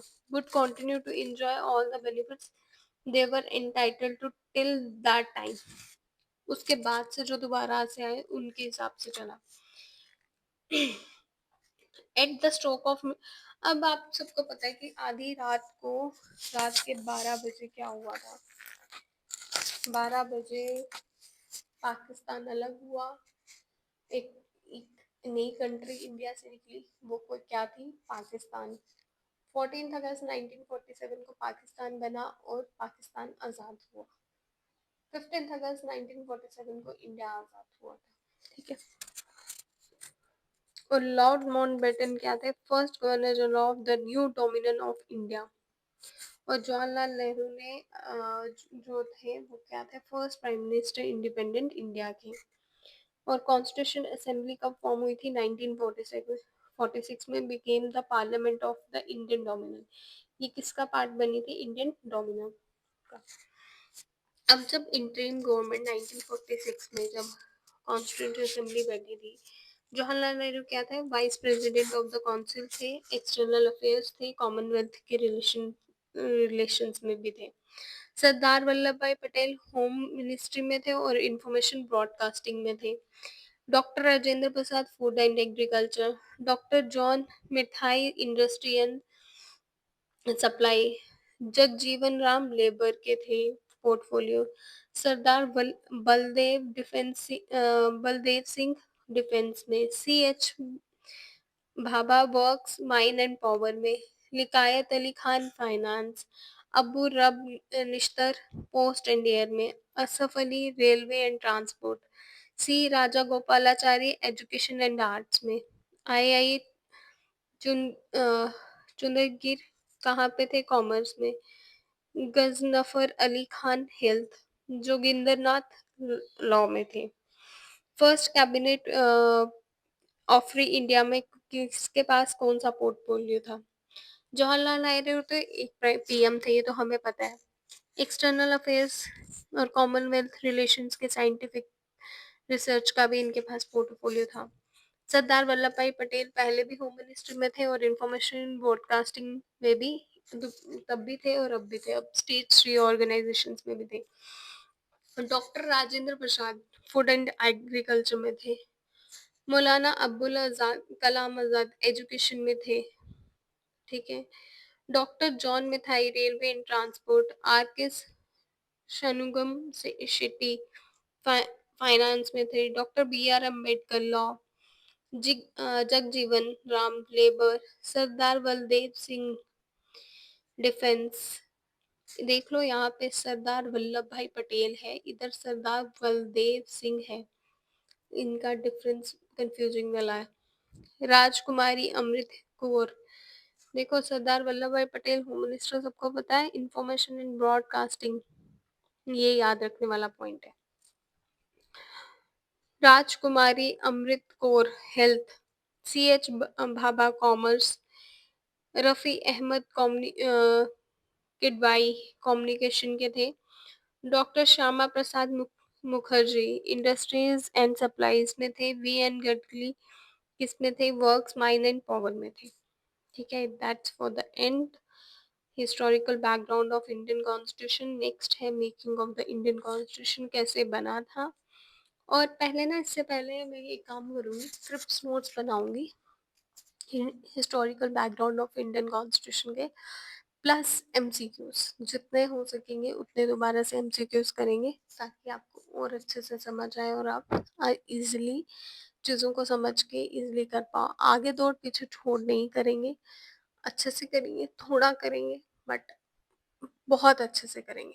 Okay, I hope sorry I hope आपको मेरा वीडियो लेक्चर पसंद आ रहे हैं। अगर आपको दोबारा से सुनना है, दोबारा से आप चाहते हो कि मैं इस पे बनाऊं वीडियो, तो प्लीज़ मुझे कमेंट सेक्शन में बता देना। Please like share and subscribe. Bye bye, thank you.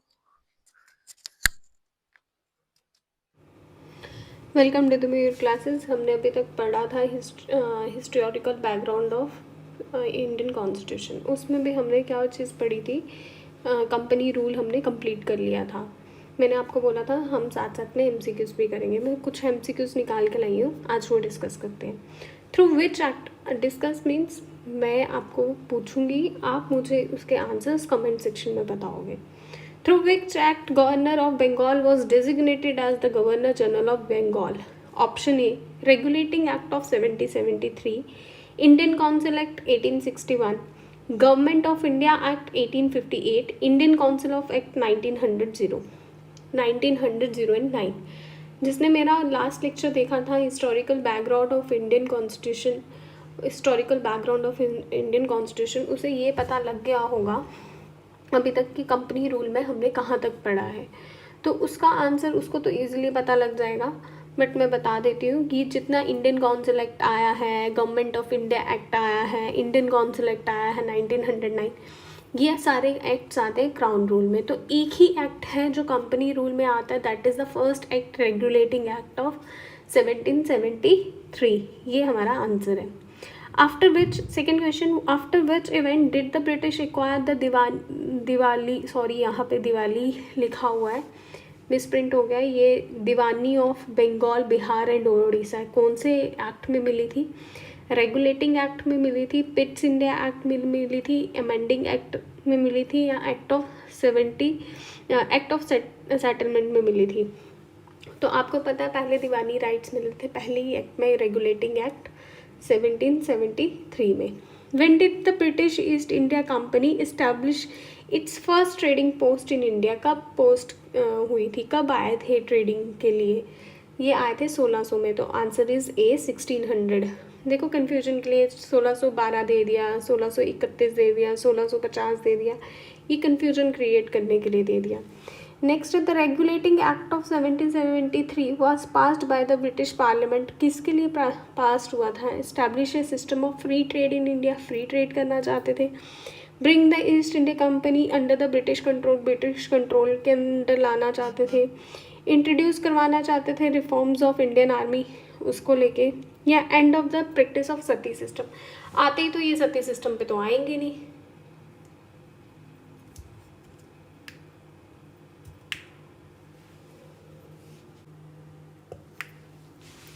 अब आते तो सती सिस्टम पे तो नहीं आएंगे ना ये लोग, तो क्या हुआ होगा? पहले तो इस्टेब्लिश करेंगे फ्री ट्रेड, कि वो खुद फ्री ट्रेड कर पाएँ, या फिर ईस्ट इंडिया कंपनी को ला सकते हैं। तो ये दोनों पॉइंट्स में कन्फ्यूजन है ना? तो आप पहले एक वीडियो लेक्चर देखो अच्छे से, फर्स्ट पार्ट देखोगे, कंपनी रूल देखोगे, मैंने बहुत अच्छे से समझाया, आपको समझ आ जाएगी, आपको इसका आंसर भी मिल जाएगा। ये ऐसी कंफ्यूजिंग क्वेश्चन होते हैं। ऊपर तो वाले दो तो बहुत ईजी थे।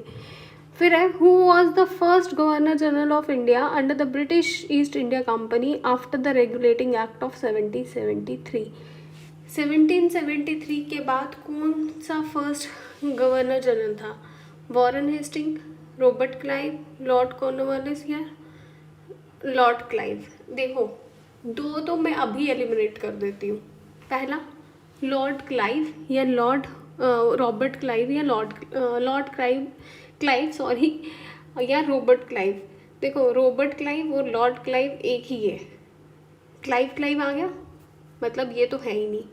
फिर है लॉर्ड कॉर्नवालिस या Warren Hasting. First governor general मैंने उस दिन भी बोला था ऑफ इंडिया, वो कौन थे? वॉरेन हेस्टिंग थे। Which of the following acts led to the appointment of governor general for all the British of India? किस में अपॉइंट किया गया था? देखो हमने कौन सा पढ़ा? पिट्स इंडिया एक्ट पढ़ा, रेगुलेटिंग एक्ट पढ़ा, चार्टर एक्ट और गवर्नमेंट ऑफ इंडिया एक्ट हमने दोनों ये तो पढ़े ही नहीं, ये तो हमने डिस्कस किए ही नहीं। तो ये दो तो एलिमिनेट हो गए, क्योंकि ये है ही कंपनी रूल के हिसाब से। तो कोई किस में आंसर होगा? या तो रेगुलेटिंग एक्ट में होगा या पिट्स इंडिया एक्ट में होगा। ये दोनों क्वेश्चंस आप सोच के मुझे कमेंट सेक्शन में बताओगे। The charter act of 1813 did which of the following? क्या किया था? एक्सक्लूसिव राइट मिले थे इंडिया को, ईस्ट इंडिया कंपनी को अलाउ किया था, या एंड की थी मोनोपोली ट्रेड, इनका ख़त्म किया था। एक establishment of British governor general in India, governor general को इस्टेब्लिश किया था। ये created the position of viceroy of India, या वाइसरॉय की पोजीशन क्रिएट की थी। जिसने भी फर्स्ट लेक्चर देखा हुआ है उसे पता है कि वाइसरॉय के बारे में तो डिस्कस हुआ नहीं था, मोनोपोली के बारे में डिस्कस हुआ था कि एंड की गई थी, और एक जगह एक्सटेंड भी की गई थी। अब ये मोनोपोली का तो मैंने बता दिया, अब देखो एक्सटेंड थी या फिर एंड की गई थी, ये भी आप मुझे कमेंट सेक्शन में बताओगे।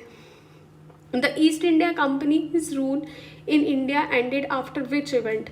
किस इवेंट के बाद ईस्ट इंडिया कंपनी का रूल जो था, कंपनी रूल था, वो ख़त्म हुआ था?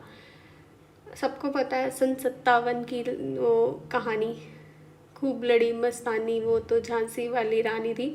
बट इस झांसी वाली रानी को भी हवा किसने दी थी? सबसे पहले मंगल पांडे ने। स्पॉय म्यूटिनी हिस्ट्री में पढ़ा होगा, या अब हम पढ़ेंगे।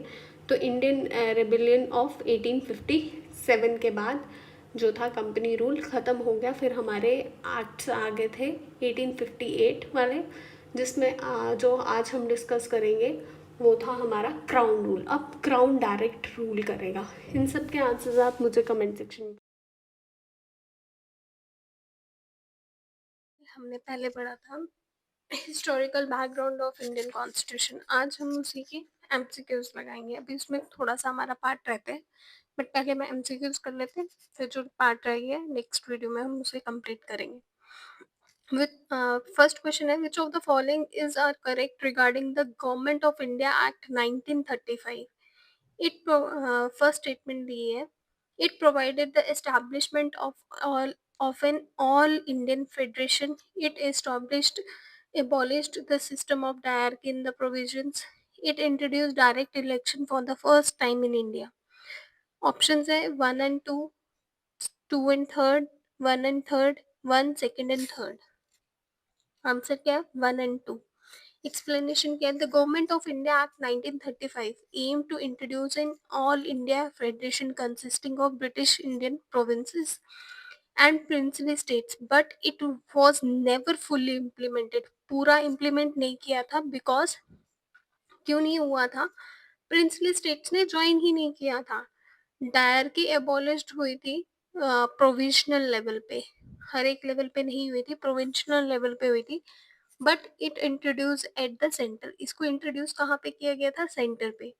Direct elections were first introduced by the government of India act 1919, not the act, not the 1935 के एक्ट में। अब डायरेक्ट इलेक्शन का फर्स्ट टाइम इंट्रोड्यूस हुई थी 1919 में, ना कि 1935 के एक्ट में। Next question, which one of the following is the feature of common to both the Government of India Act 1919 and the Government of India Act 1935? अब इनके बीच में कौन सा कॉमन फीचर है उसके बारे में पूछ रहा है। Provision for a bicameral legislature, जिसमें बाइकैमरल लेजिस्लेचर हो, division of powers between the centre and the provinces, division of power हो, introduction of dyarchy in the provision, introduction और डायरकी का, establishment of a federal court के establishment हो। तो answer क्या है, B, division of powers between the centre in the provinces. अब इसकी एक्सप्लेनेशन देख लेते हैं। Both the Government of India Act 1919 and the 1935 introduced a division of powers between the center and provisions.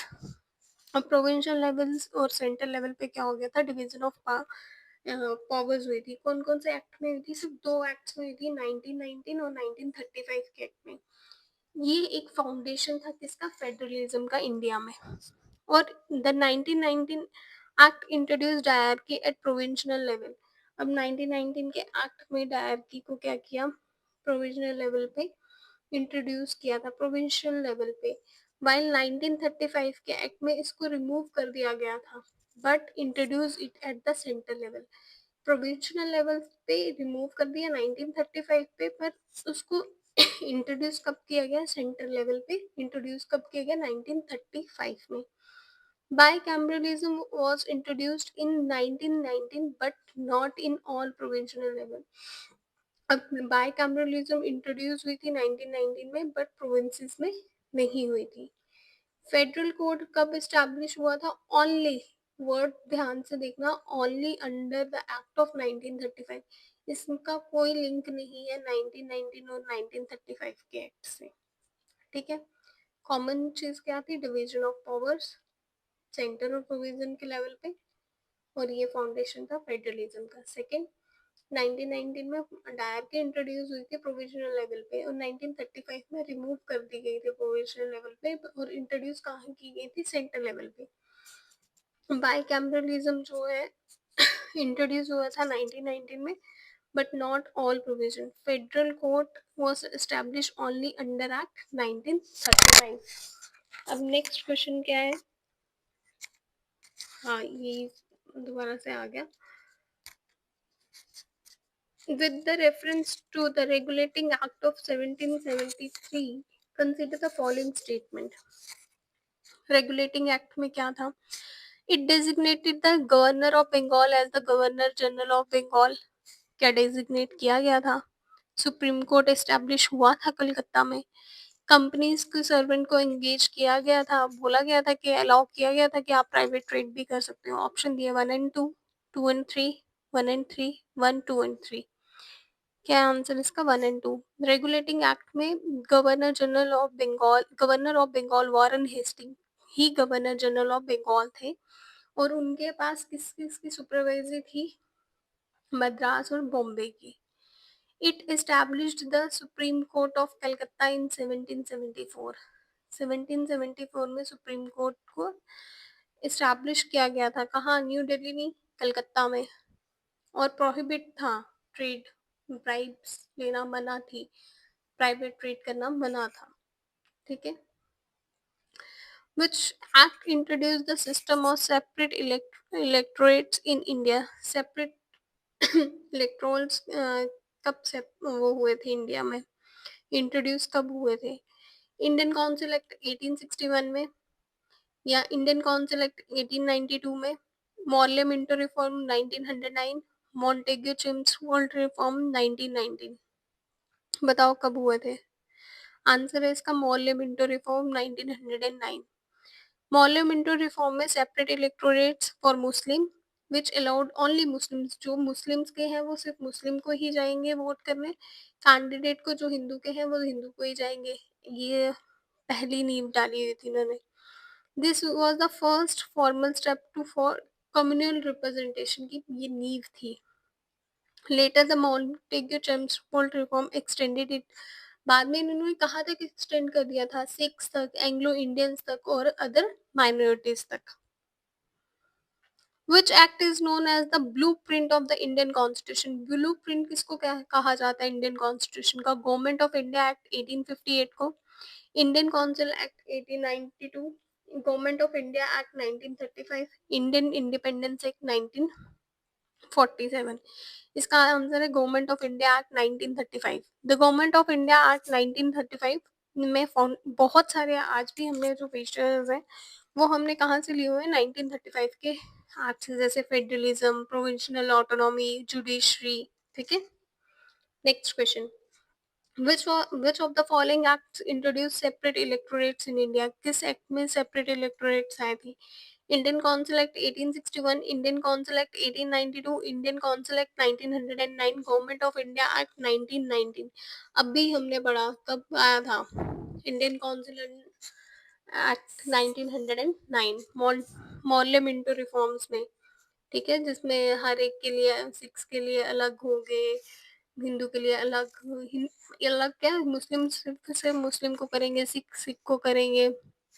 तो ये डिस्क्रिमिनेशन यहाँ से शुरू हुआ था, हिंदू वाले सिर्फ हिंदू को करेंगे, बाद में इन्होंने एक्सटेंड करके हर एक कम्युनिटी में लाना शुरू कर दिया था। Next question, the first governor general of India was appointed under which act? कब अपॉइंट हुआ था first governor general? Regulating act 1773, Pitt's India act 1784, charter act 1833, government of India act 1858। क्या आंसर होगा इसका? Charter act 1833। The charter act, यहाँ पे क्या था, गवर्नर जनरल ऑफ बंगाल को बनाया गया था governor general of India. Governor general of Bengal ही गवर्नर जनरल ऑफ इंडिया बने थे। वो कौन थे? Lord William Bentinck. कौन थे? Lord William Bentinck. Next question, हाँ एक चीज याद रखना, गवर्नर ऑफ बंगाल पहले बने थे गवर्नर जनरल ऑफ बंगाल, फिर गवर्नर जनरल ऑफ बंगाल से चेंज हुआ था गवर्नर जनरल ऑफ इंडिया, और first governor general of India कौन थे? Lord William Bentinck. Next question, the Indian independence act of 1947 was passed by which parliament? किस parliament ने पास किया था? British parliament, Indian constituent assembly, federal legislation of India, provincial assemblies. किसने किया था? The answer is British parliament. British parliament से act हमारा पास हुआ था 1947। ऑब्वियसली वहीं से होगा ना, क्योंकि हम तो उस टाइम पे स्लेव्स थे, हम तो इंडिपेंडेंट नहीं थे, हम डिपेंडेंट थे। तो और इसमें क्या था, पार्टीशन ऑफ इंडिया और creation of India and Pakistan. Partition मतलब हमारे से पार्टीशन हो गई थी, पाकिस्तान अलग हो गया था। Is the next question, the Indian independence act of 1947 pass by, same question आ गया। British parliament, Indian constitution assembly, legislature of India, provincial assemblies. The answer is British Parliament. Next question, which act introduced diarchy in India? किस act ने diarchy लाई थी? Government of India act 1858, Indian council act 1909, government of India act 1919, government of India act 1935। अभी पढ़ा था हमने। The answer is government of India act 1919। Montagu ट्रांसपोर्ट reform में आई थी डायरकी, जिसमें क्या किया गया था, डिवाइड किया गया था सब्जेक्ट्स को, कौन सी चीज कौन गवर्न करेगा, रिजर्व कौन कंट्रोल करेगा, गवर्नर, ट्रांसफर सब्जेक्ट कौन करेगा, elective ministers. Is the next question, which act ended the rule of east India company? किसने ईस्ट इंडिया कंपनी का रूल को एंड किया था? रेगुलेटिंग एक्ट में 1773 में हुआ था, government of India act 1858, Indian council act 1861, charter act 1833। देखो, जब कंपनी रूल खत्म हुआ था तो क्राउन रूल आया था। तो सिंपली ये है कि क्राउन रूल कब आया था? 1858 में। तो एंड कब हो गया? 1858। Government of India act 1858, transfer of powers from East India company से कहाँ चली गई थी? ब्रिटिश क्राउन में, ब्रिंगिंग डायरेक्ट ब्रिटिश, अब ये डायरेक्ट रूल आ गया था इंडिया में ब्रिटिश गवर्नमेंट का। Next question, yes, we have done all the questions. इसे अच्छे से पढ़ो, और जो हमारा रह गया थोड़ा सा topic Indian historical background of Indian constitution का, उससे खत्म करेंगे। एंड नेक्स्ट टॉपिक हम स्टार्ट करेंगे मेकिंग ऑफ इंडियन कॉन्स्टिट्यूशन और salient features of Indian constitution. I hope आपको मेरी